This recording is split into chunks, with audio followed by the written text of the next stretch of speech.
एक बार उस समय के मगध सम्राट अजातशत्रु गौतम बुद्ध के पास आए और बोले, बुद्ध, आपसे मिलने से पहले मैं एक निर्दयी और खूंखार सम्राट के रूप में प्रसिद्ध था। लोग मेरा नाम सुनते ही भय से कांपने लगते थे। मैं किसी की जान लेने से पहले एक पल के लिए भी नहीं सोचता था और छोटी छोटी गलतियों के लिए भी अपराधियों को मृत्युदंड की सजा सुना देता था। लोग मुझे मृत्यु का दूसरा रूप मानते थे और पड़ोसी राज्य हमेशा इसी खौफ में रहते थे कि पता नहीं मैं कब उन पर हमला करके उन्हें बर्बाद कर दूं, जैसा मैंने वैशाली गणराज्य के साथ किया था। कोई भी राज्य मेरे खिलाफ षड्यंत्र रचने या मगध पे हमला करने के बारे में सोच भी नहीं सकता था। लेकिन मैं जब से आपकी शरण में आया हूँ और आपके अहिंसा के विचारों को जीवन में अपनाया है, तब से लोगों के बीच मेरा भय बिल्कुल ही खत्म हो गया है। मेरे राज्य में अपराधियों की संख्या बढ़ गई है। रोज नित्य नए अपराध होते हैं। मेरे सेनापति और मंत्री मेरे और मेरे परिवार के खिलाफ षड्यंत्र रचते हैं। पड़ोसी राज्य मगध साम्राज्य की सीमाओं की जमीन पर कब्जा करने की कोशिश करते हैं और मगध के व्यापारियों के व्यापार में बाधा उत्पन्न करते हैं। सम्राट अजातशत्रु ने आगे कहा, बुद्ध, मैं आपके अहिंसा के विचारों को समझता हूँ, लेकिन मेरे मन में एक प्रश्न है। बुद्ध ने कहा, निसंकोच कहो। अजातशत्रु ने कहा, एक राजा का कर्तव्य है कि वो अन्याय के खिलाफ युद्ध करे, अपने राज्य के नियमों का प्रजा से सख्ती से पालन करवाए। लेकिन इसमें अहिंसा होगी, लोगों को दुख दर्द होगा, खून बहेगा। तो क्या एक अपराधी को दंड देना अनुचित है? क्या अपने राज्य के लिए, अपनी संपत्ति के लिए, अपने परिवार की सुरक्षा के लिए युद्ध करना गलत है? बुद्ध ने कहा, अजातशत्रु, इस प्रश्न का उत्तर देने से पहले मैं तुम्हें एक कहानी सुनाना चाहता हूँ। एक बार की बात है, एक गांव में एक बहुत ही विषैला सर्प रहता था।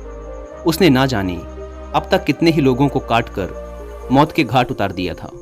वह जिस वृक्ष में रहता था, लोग उस वृक्ष के पास से गुजरने से भी डरते थे। बच्चे उसके नीचे खेलने के बारे में सोचते भी नहीं थे। फिर एक दिन उसी रास्ते से एक भिक्षु गुजरा और आराम करने के लिए उसी वृक्ष के नीचे बैठ गया। भिक्षु को बैठा देख सर्प उसे काटने के लिए नीचे आया, लेकिन सर्प को आता देख भिक्षु तनिक भी नहीं घबराया। वह पूरे शांत चित्त के साथ वहीं बैठा रहा। यह देख सर्प को बड़ा आश्चर्य हुआ। वह अपनी जीभ बाहर निकालते हुए बोला, मैं एक बहुत ही जहरीला सर्प हूँ, क्या तुम्हें मौत से डर नहीं लगता?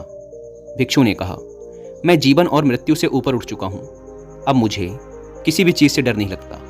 भिक्षु ने सर्प को उपदेश दिया कि जो तुम कर रहे हो वो हिंसा है।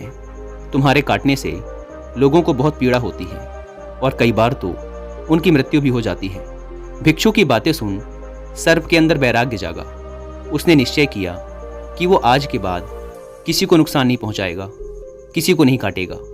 सर्प अहिंसक हो गया है। सर्प ने काटना छोड़ दिया है। धीरे धीरे ये खबर पूरे गांव में फैल गई। इसके बाद लोगों ने सर्प से डरना ही छोड़ दिया।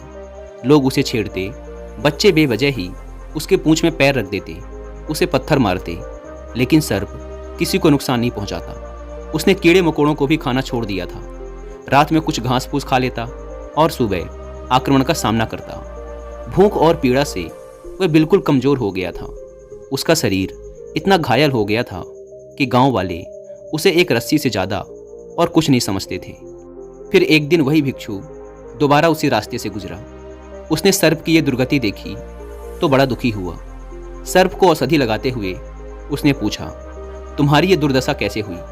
सर्प ने कहा, तुम्हारी बातें सुनने के बाद मेरे अंदर वैराग्य जागा और मैंने काटना छोड़ दिया। यह सुन भिक्षु हंसा और बोला, मैंने तुझे काटने से मना किया था, लेकिन तू अपने सर्प स्वभाव से कैसे विमुख हो गया? तूने फुसकारना क्यों छोड़ दिया? बुद्ध ने आगे कहा, किसी भी बात की अति, अहिंसा की भी अति, अगर ध्यान से देखें तो हिंसक बन जाती है।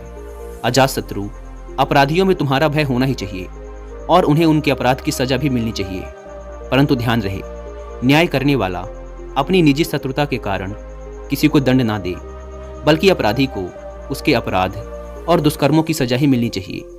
यदि क्रोध, लोभ और ईर्ष्या बीच में आ जाएगी तो न्याय ना हो पाएगा। बुराई को भलाई से जीतो। यदि बुराई भलाई पर हावी होने लगी तो मनुष्यता का नाश होगा। यदि बुराई को हटाने के लिए युद्ध भी करना पड़े तो वो भी करो, लेकिन कभी भी उस युद्ध के कारण तुम स्वयं ना बनो। यदि करना ही पड़े तो सिर्फ सही उद्देश्य के लिए ही करो। अजातशत्रु ने बुद्ध के सामने हाथ जोड़ लिए और कहा, बुद्ध, आपकी इन बातों ने मेरे अंदर के सारे प्रश्न, सारी उथल पुथल को शांत कर दिया है। धन्य हुए भाग्य मेरे जो आप मेरे जीवन में पधारे। इसके बाद अजातशत्रु बुद्ध से आज्ञा ले राजमहल वापस चले जाते हैं। दोस्तों, अगर आप गौतम बुद्ध के सिद्धांतों और उनके विचारों के बारे में डिटेल से जानना चाहते हैं तो इसके लिए आप कुकू FM पर हिंदी में एक बुक सुन सकते हैं जिसका नाम है बीइंग टू बिकमिंग बुद्धा। इसके अलावा आप एक बुक समरी भी सुनिए जिसका नाम है बुद्धास ब्रेन। कुकू FM के बारे में तो आप सब जानते हैं कि यह इंडिया का सबसे बड़ा ऑडियो बुक प्लेटफॉर्म है जहां पर आप हजारों किताबों को ऑडियो फॉर्म में सुन सकते हैं, वो भी अपनी मनपसंद लैंग्वेज में। नॉर्मली इस प्लेटफॉर्म के 1 साल का सब्सक्रिप्शन पड़ता है 399 रुपीज़ का, लेकिन क्योंकि अभी टीचर्स डे सेल चल रही है इसीलिए सिर्फ 199 रुपीज़ में ही आपको 12 महीने की जगह पूरे 15 महीने का सब्सक्रिप्शन मिलेगा अगर आप यूज़ करते हैं कूपन कोड LEARN50। लेकिन ध्यान रहे दोस्तों, ये ऑफर 5 सितंबर रात 12 बजे तक ही वैलिड है। ऐप को डाउनलोड करने की लिंक भी आपको डिस्क्रिप्शन एंड फर्स्ट कमेंट पर मिल जाएगी। दोस्तों, अब बात करते हैं कि आखिर अच्छे लोगों के साथ ही बुरा क्यों होता है। तो इसका उत्तर सर्प और भिक्षु की कहानी में ही छुपा है, जिन्हें लगता है कि वो अच्छे इंसान हैं क्योंकि वो सबकी बात मानते हैं, लोगों को खुश रखने की कोशिश करते हैं, हमेशा खुद ही कॉम्प्रोमाइज़ कर लेते हैं, सबकी मदद करते हैं, किसी को भला बुरा नहीं कहते, किसी पर गुस्सा नहीं करते। तो असल में ऐसे लोग अच्छे नहीं बल्कि कमज़ोर और बुज़दिल होते हैं, क्योंकि ऐसे लोग सच के साथ खड़े रहने से डरते हैं। वो लोगों की नज़रों में अच्छा बनने और लोगों से अपनी तारीफ सुनने की कोशिश में गलत होता देखते हुए भी चुप रहते हैं, क्योंकि उन्हें इस बात का डर रहता है कि अगर मैंने उसके खिलाफ बोल दिया तो उससे मेरे संबंध खराब हो जाएंगे, मैं उसकी नज़रों में एक अच्छा इंसान नहीं रह जाऊंगा। ऐसे लोग अच्छा बनने की कोशिश में लोगों की हाँ में हाँ मिलाते रहते हैं, उनकी चापलूसी करते रहते हैं।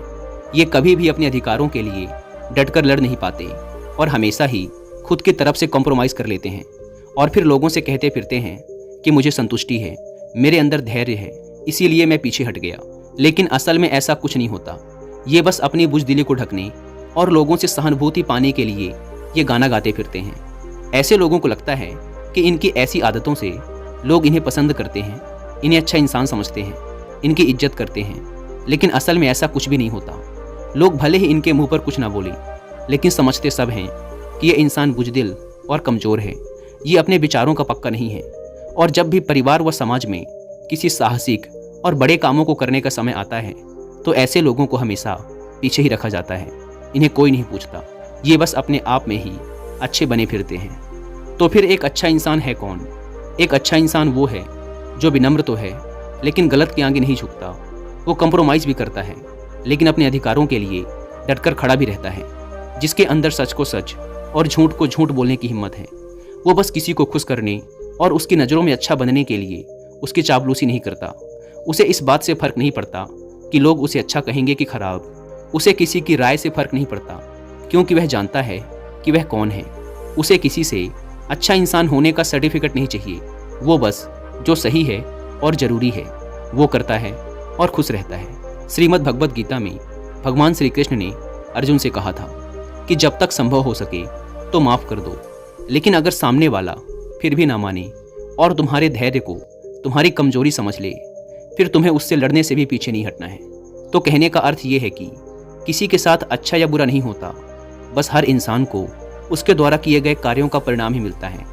जो अच्छा होने का दिखावा करता है उसे उसकी चापलूसी, गलत के खिलाफ ना खड़े होने, अपने अधिकारों के लिए ना लड़ने, मेहनत ना करने, आसानी से हार मान लेने और सबको खुश करने की कोशिश करने जैसे कार्यों का ही परिणाम मिलता है। और जो स्पष्टवादी है, मेहनती है, जिसमें रिस्क लेने की हिम्मत है, जो खुद में भरोसा करता है, उसे उसके कर्मों का परिणाम मिलता है।